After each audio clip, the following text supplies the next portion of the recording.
সবার প্রতি শুভকামনা জানিয়ে শুরু করছি এনটিভির নিমন্ত্রণে। আপনাদের সঙ্গে আছি আমি নুজহাত সাওম।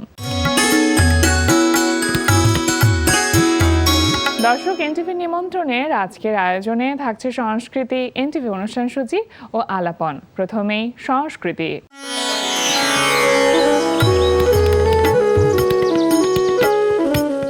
উত্তরার গ্যালারি কায়ায় অনুষ্ঠিত হচ্ছে চিত্রশিল্পী রণজিৎ দাসের একক চিত্রকলা প্রদর্শনী কাঠি অঙ্কন এবং অন্যান্য।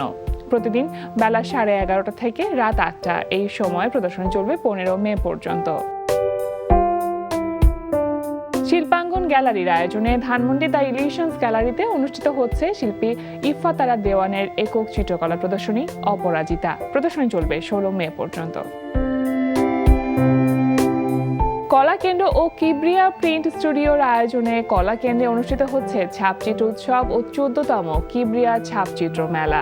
প্রতিদিন বিকেল 4টা থেকে রাত 8টা এই সময় প্রদর্শনী চলবে 9 মে পর্যন্ত। এবার এনটিভি অনুষ্ঠান সূচি। এবার জানিয়ে দিচ্ছি এনটিভির আজ রাতের বিশেষ বিশেষ অনুষ্ঠানগুলির সময়সূচি। সন্ধ্যা 6:15 থাকছে সমসাময়িক বিষয় নিয়ে অনুষ্ঠান সংলাপ প্রতিদিন।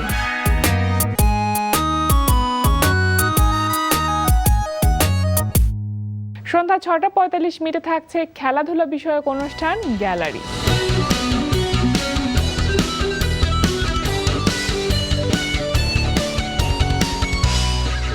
রাত 8:20 থাকছে রান্না বিষয়ক অনুষ্ঠান ফুড ক্যারাভান। রাত 9:30 থাকছে শামস করিমের পরিচালনায় ধারাবাহিক নাটক 7 কিলো 1 গ্রাম। আমি মানুষটা ফকির হইতে পারি, কিন্তু আপনার পোলার লাহান ওরকম কাষ্টে খয়রাতি না। দাঁড়া,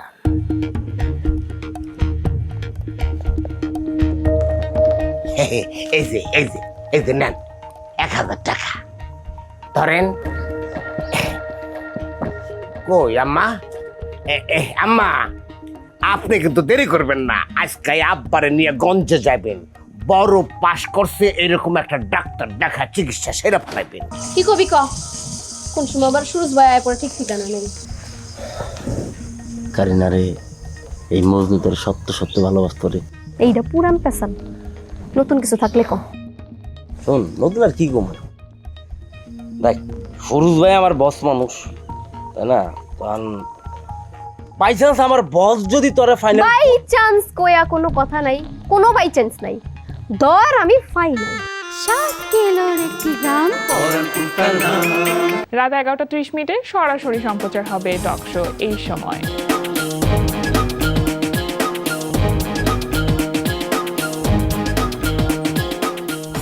এই ছিল এনটিভির আজ রাতের বিশেষ বিশেষ অনুষ্ঠানগুলির সময়সূচি। এবার আলাপন। প্রিয় দর্শক, আমাদের আলাপনের আজকের অতিথি চিত্রশিল্পী রণজিৎ দাস। শুভ সকাল। শুভ সকাল। কেমন আছেন দাদা? ভালো আছি, খুব ভালো লাগছে আপনাকে পেয়ে, অনেকদিন পর পেলাম। আপনার 17তম একক চিত্র প্রদর্শনী, যার নাম হচ্ছে কাঠি ড্রয়িং ও অন্যান্য, যেটা গ্যালারি কায়াতে শুরু হয়েছে 2রা মে থেকে এবং চলবে 15 মে পর্যন্ত। কাঠি ড্রয়িং ও অন্যান্য নামকরণটার ভেতরে বেশ মজার একটি ব্যাপার আছে। একটু জানতে চাইবো যে আসলে এটার প্রতিফলনটা আপনার পুরো এক্সিবিশনে কিভাবে পড়েছে? অ্যাকচুয়ালি এই স্টাইলটা আমি 1999 বা 98 সেই সময় শুরু করেছিলাম অ্যাকচুয়ালি। হ্যাঁ, এই ধরনের, যেটা নাকি আমি একটা স্ট্রোক দিয়ে আর কি পুরো ল্যান্ডস্কেপটাকে বুঝাচ্ছিলাম আর কি সেই সময়। তো সেটাই আমি কন্টিনিউ করছি। অনেকগুলো ছবি আমি এঁকেছিলাম সেই সময়, বিশেষ করে করোনাকালীন সময় আর কি। করোনার সময় প্রায় ফেসবুকে আমি ম্যাক্সিমাম ছবি পোস্ট করেছি, অসম্ভব। তো ওগুলো মানুষকে খুব উদ্বুদ্ধ করেছে অ্যাকচুয়ালি। আচ্ছা। এবং যেহেতু একটু অন্য ধারায়, আমি তো আর রিয়েলিস্টিক কাজ করছি না সেটা, যদিও সেখানে রিয়েলিজম আছে। আমরা যখন পদ্মার পাড়ে যাই বা কোনো বিশাল ল্যান্ডস্কেপের মধ্যে যাই, কিন্তু তখন হরিজেন্টাল লাইনের মধ্যে কিন্তু সব পাওয়া যায়, just horizontal line, but there is some actually meaningful sky and land or river or sky. আচ্ছা। তো এই জিনিসগুলোই অ্যাকচুয়ালি আমি কেন এটা বলছি যে সম্ভবত 2004-এ আমি ফ্রান্সে গেলাম পম্পিডু মিউজিয়ামে। সেই সময় আমি কিছু জাপানিজ চাইনিজ ওদের কাজ Painting দেখেছিলাম দেখেছেন, দেখেছিলাম। তো সেখানে আমি দেখলাম যে খুব খুব কম স্ট্রোক দিয়ে কাজ করার একটা যে একটা প্রবণতা ওদের আছে। না অ্যাকচুয়ালি তো ফরেস্ট আর্টটা তো প্রকৃতি এবং মানুষের মধ্যে যে একটা বিশাল সংযোগ তৈরি করে। সংযোগ ঠিক বলবো না, যে প্রকৃতিকে ওরা খুব বড় করে দেখে যারা ল্যান্ডস্কেপ পেইন্টার। আচ্ছা। যে বিশাল বড় পাহাড়, তার নিচে ছোট ছোট ফিগার। হ্যাঁ হ্যাঁ হ্যাঁ। হ্যাঁ। তো এই ধরনের ব্যাপারগুলো তো আমি ভাবলাম যে নদী, দূরের ল্যান্ডস্কেপ, তার মধ্যে আবার ছোট ছোট কিছু ডিঙি নৌকা বা নৌকা এরকম আর কি ব্যাপারটা। তো কনসেপ্টের থেকে শুরু করলাম আর কি কাজ। সেই 2004 সাল থেকে? না না না না 1998-99 দিকে থেকে। তখন থেকে কি একই স্টাইলের কাজই আপনি করছেন? না না, আমার তো পেইন্টিং এগুলো না, অ্যাকচুয়ালি এটা ওয়াটার কালার। তো তারপরে আমি আমার যে বর্তমান কাজগুলো সেটা বিভিন্ন একটু কনসেপচুয়াল কাজ আর কি বলা যাবে। অ্যাকচুয়ালি এটা টুথপিক এবং এর পেছনে একটা সুন্দর ঘটনা আছে। আচ্ছা, একটু শুনি না কি ধরনের? সেটা হচ্ছে যে আমরা গৌতমের আর্ট গ্যালারির থেকে একবার আমি হামিদুজ্জামান স্যার দুজনে গেলাম থাইল্যান্ডে। থাইল্যান্ডের একটা দ্বীপে, তখন বর্ষা হচ্ছিল, তখন সেই সময় আমরা অনেকগুলো ছবি আঁকি, আমিও আঁকলাম, হামিদুজ্জামান স্যারও আঁকলেন। তো সেই সময় মানে আমি ওই টুথপিক বা এরকম ধরনের দিয়ে কাজ করছিলাম। তো তখন আবারও বললো যে এটা কাঠি ড্রয়িং হবে, খুব সুন্দর। গৌতম, ওই যে গৌতমের নামকরণে এটা হয়েছে অ্যাকচুয়ালি, মানে Gautam Chakraborty gallery Keir director, right, yes, মানে গৌতম চক্রবর্তী। তো মানে সে থেকেই মানে সেও আমাকে সবসময় বলে আপনি কাঠি ড্রয়িং, হ্যাঁ এটা আমার খুব ভালো লেগেছে। তো আমি একটা এক্সিবিশন আমি এটা, কিন্তু এই প্রদর্শনী খুবই অল্প সময়ের মধ্যে, মানে বেশি দিন প্রিপারেশন নেবার সময় আপনি পাননি। না না, এটা আমি বলি একটু ইতিহাসটা একটু টুকটাক আমি একটু বলি ঘটনাটা। সেটা হচ্ছে যে ও একটা পোর্টফোলিও বানাবে আমার ব্যাপারে, তো সেই জন্য সে কিছু ছবি আমার কাছ থেকে নিয়েছিল আর কি। তো নিয়ে তারপরে আমাকে পরে বললো যে আমি এটা নিয়ে একটা এক্সিবিশন করব। এই 10 দিন 12 দিনের ব্যবধান, এক্সিবিশনটা যে 2 তারিখে শুরু হলো তার আগে। তো আমি বললাম যে তুই এটা তো সম্ভব না, কিভাবে করবে? না না না, আর কোনো সম্ভব, আপনি চিন্তা করবেন না, আমি এটা সব দেখবো, আপনি করবেন, কোনো সমস্যা না, হ্যাঁ যা করতে পারো। আর সেটাই আর কি এখন হতে যাচ্ছে আর কি। আচ্ছা, গৌতম দার ইন্সপিরেশনেই আপনার এই এক্সিবিশনটা মূলত হ্যাঁ করা। সত্যি, একেবারে একদম 100%। কিন্তু কাজ তো আসলে অনেক ছিল, তার মধ্যে থেকে বাছাই করা অল্প কিছু কাজ তো নিশ্চয়ই গ্যালারিতে স্থান পেয়েছে। সেই বাছাই প্রক্রিয়াটা কি আপনি করেছেন নাকি গৌতম ভাই করেছেন? আমি করিনি। কিসের নিরিখে আসলে বাছাই কাজটা করা হয়? এটা তো অ্যাকচুয়ালি ব্যাপার, যে এক্সিবিশনটা করছে সে তো আমাকে স্পন্সরই করছে। কিউরেটিংটা কি তারই করা? কিউরেটিং ওর লোক আছে, রাজেন করে নাম, ও করেছে আর কি। আচ্ছা, সেখানে গৌতমেরও একটা সাজেশন আছে। আমি যদি আপনার কাছে জানতে চাই যে গত 16টি একক প্রদর্শনীর চাইতে এই 17তম প্রদর্শনী, আপনার একক 17তম প্রদর্শনী কোন জায়গাতে আলাদা, কি বলবেন?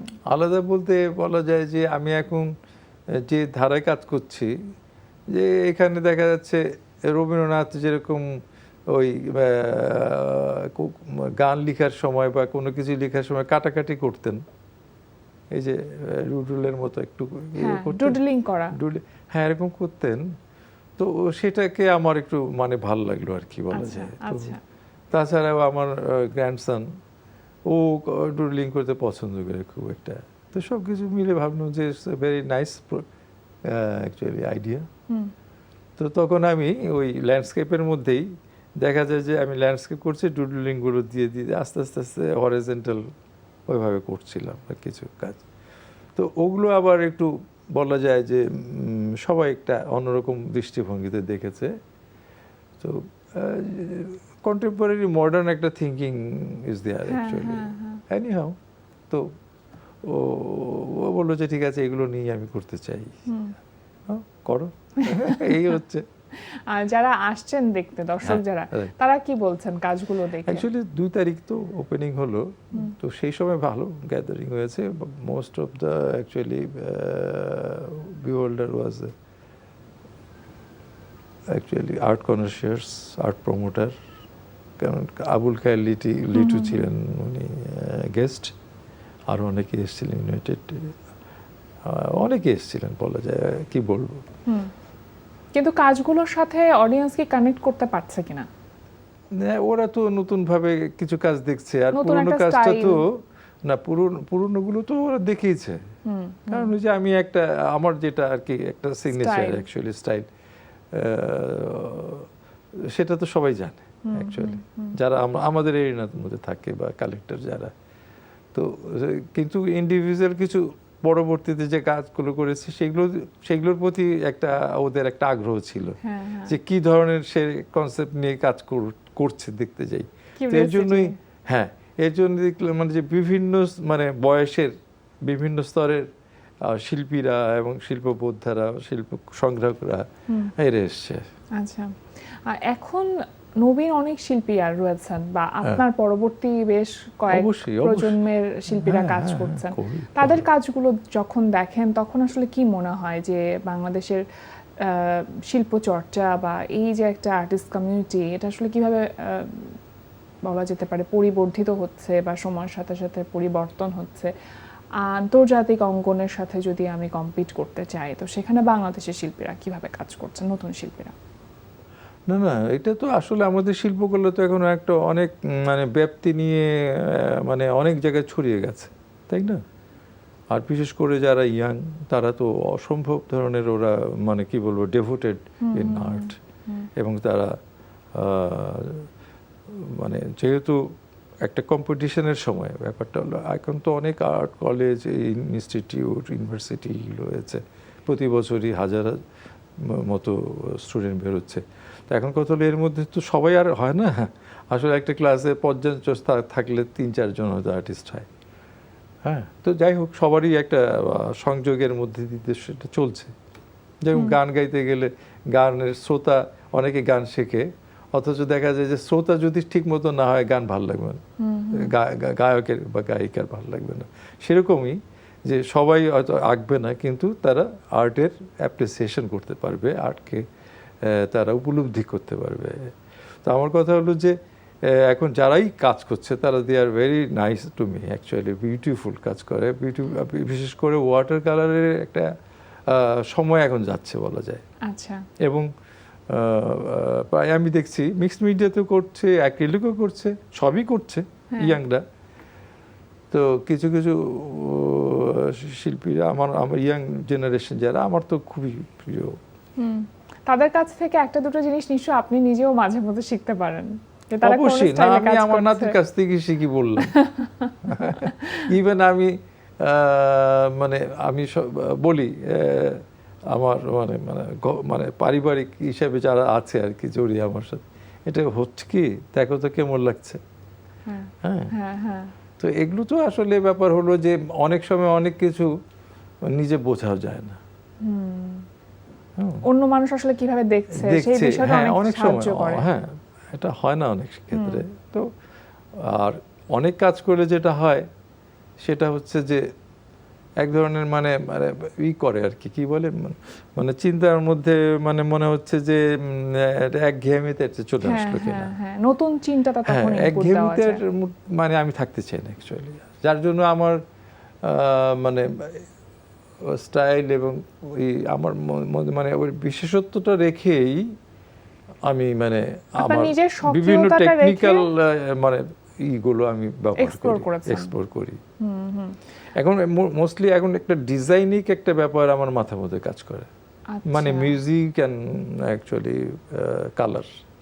বাহ, দারুণ একটা কম্বিনেশন। ইয়েস।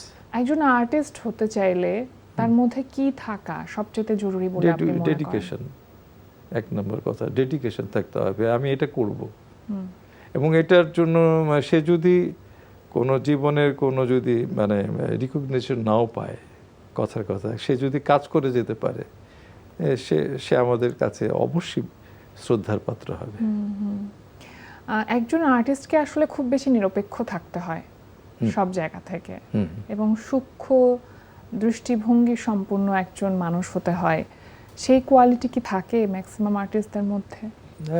অ্যাকচুয়ালি বর্তমান মানে বিশ্বায়ন যুগে মানুষ খুব মানে কি বলবো খুব ব্যস্ততা হয়ে গেছে, এবং তারা তাদের ওয়ে অফ লাইফ এবং তাদের যে মানে এক্সপেন্ডিচার অফ লাইফ কথা বলে একটা খুব টাফ।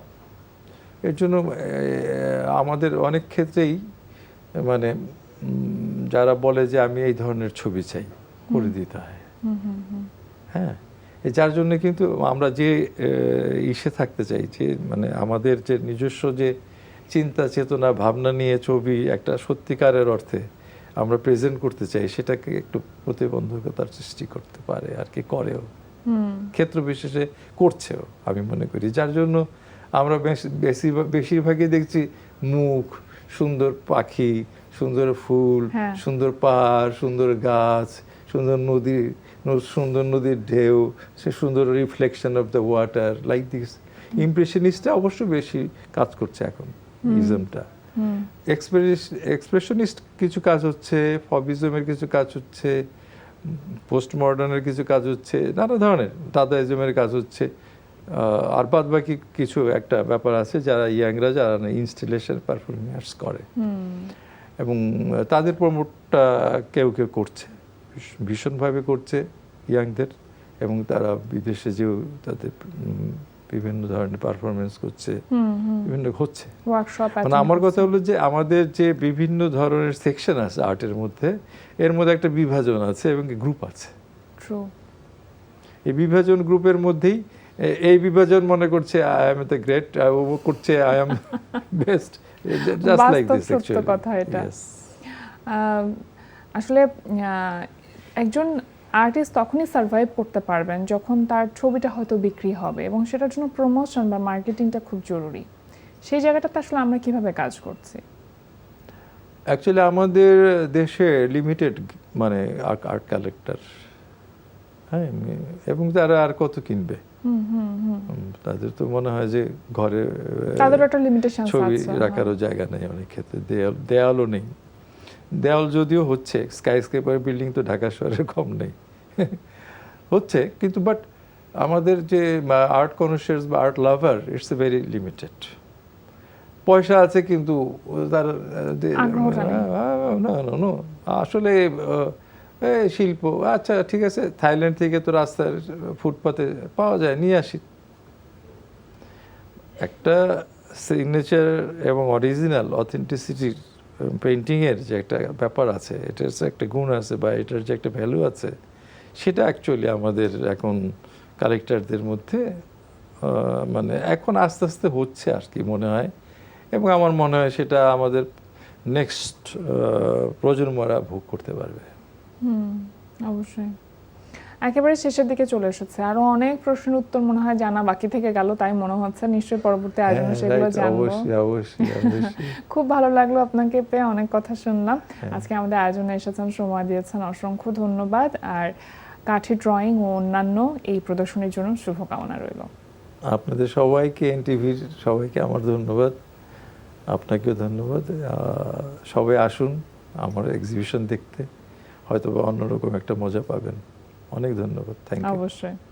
প্রিয় দর্শক, আমরা চলে এসেছি অনুষ্ঠানের শেষ প্রান্তে। অনুষ্ঠান সম্পর্কে আপনার মতামত জানাতে মেইল করুন ntvnimontrone@ntvbd.com। বিশ্বের যে কোনো প্রান্ত থেকে যে কোনো সময় এনটিভি নিমন্ত্রণে দেখতে ভিজিট করুন আমাদের পূর্ণাঙ্গ ওয়েব পোর্টাল www.ntvbd.com। এছাড়া এনটিভি সব জনপ্রিয় অনুষ্ঠান ও খবরের আপডেট পেতে ভিজিট করুন আমাদের ইউটিউব চ্যানেল ও ভেরিফাইড ফেসবুক পেজে। সবার মঙ্গল কামনায় আজকের মতো এখানেই শেষ করছি। সবাই ভালো থাকুন, সুস্থ থাকুন, সুন্দর হোক আপনার প্রতিটি মুহূর্ত।